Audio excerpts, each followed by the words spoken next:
Oke, lanjut teman-teman. Sekarang kita ke fitur pengaturan. Nah, di sini kita masuk ke fitur preferensi. Nah, teman-teman, sebenarnya kita tadi udah sempat masuk sini, cuman hanya di fiturnya saja. Nah, sekarang kita masuk ke perusahaan, kita lengkapi semua. Ini info perusahaan maupun alamat. Kemudian fitur tadi udah kita lengkapi juga ya, kita centang semua. Terus kita pajak, masukin. Penjualan, di sini retur penjualan, yang mana opsi nilai barang yang diretur, nilai pengembalian yang di jurnal. Nah, di sini ada dua opsi nih, teman-teman. Misalnya kita melakukan 2 kali pembelian, tapi yang pembelian pertama ini kita mau retur. Nah, misalnya juga pembelian pertama harganya 2.000, sedangkan pembelian kedua harganya 3.000. Nah, kalau kita milih ini, eh, harga beli biaya masuk terakhir, berarti yang kita pakai harganya adalah harga 3.000. Meskipun kita belinya ya di yang kedua, yang pertama gitu, yang harganya 2.000, tapi kita harus memakai harga retur penjualan 3.000.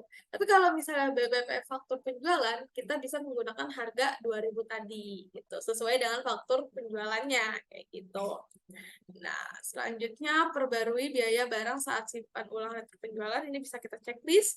Terus juga pelanggan baru selalu termasuk pajak, juga bisa kita checklist juga.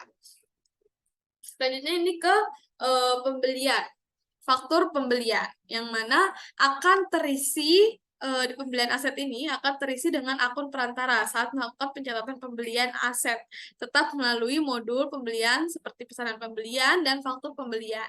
Nah, untuk akun selisihnya di sini kita bisa isi dengan beban pokok penjualan kayak gitu. Nah, untuk tanggal jurnal itu untuk menentukan tanggal jurnal atas selisih yang terjadi kayak gitu. Nah, selanjutnya di sini ada penerimaan barang diperbarui oleh tagihan, itu misalnya nilai persediaan akan mengikuti nilai harga beli pada faktur pembeliannya gitu. Sedangkan yang kedua itu tidak diperbarui oleh tagihan, nilai persediaan tidak akan mengikuti nilai harga beli pada faktur pembeliannya. Dan yang ketiga itu diperbarui jika tanggal tagihan pertamanya dalam periode yang sama dengan penerimaan barang.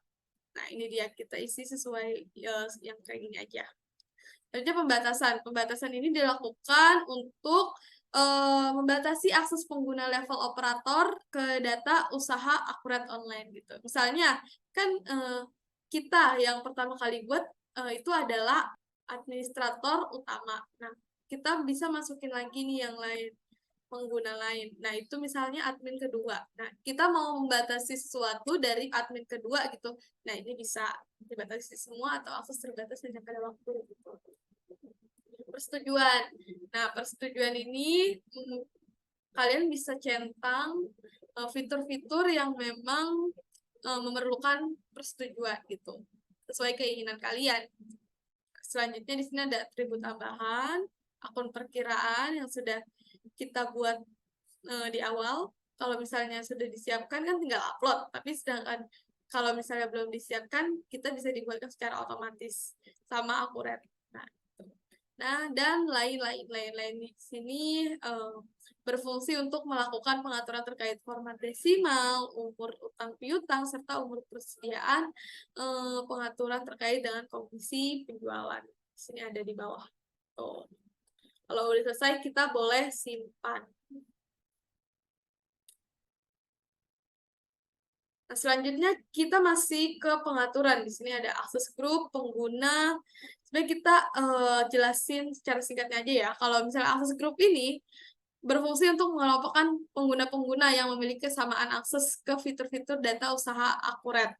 Anda bisa membuat akses grup lebih dari satu sehingga memungkinkan bagi Anda untuk membuat beberapa akses grup sesuai dengan jenjang kewenangan di perusahaan Anda.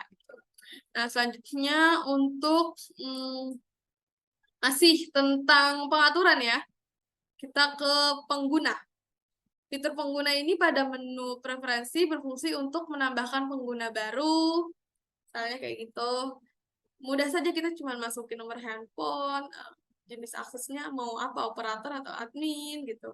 Akses grupnya kita mau masukin kemana, boleh. Nah, ini sih sesuai kebutuhan kita aja sih untuk yang ini juga. Penomoran dasar cetakan dan accurate store. Jadi kita bisa langsung lanjut aja ke fitur berikutnya.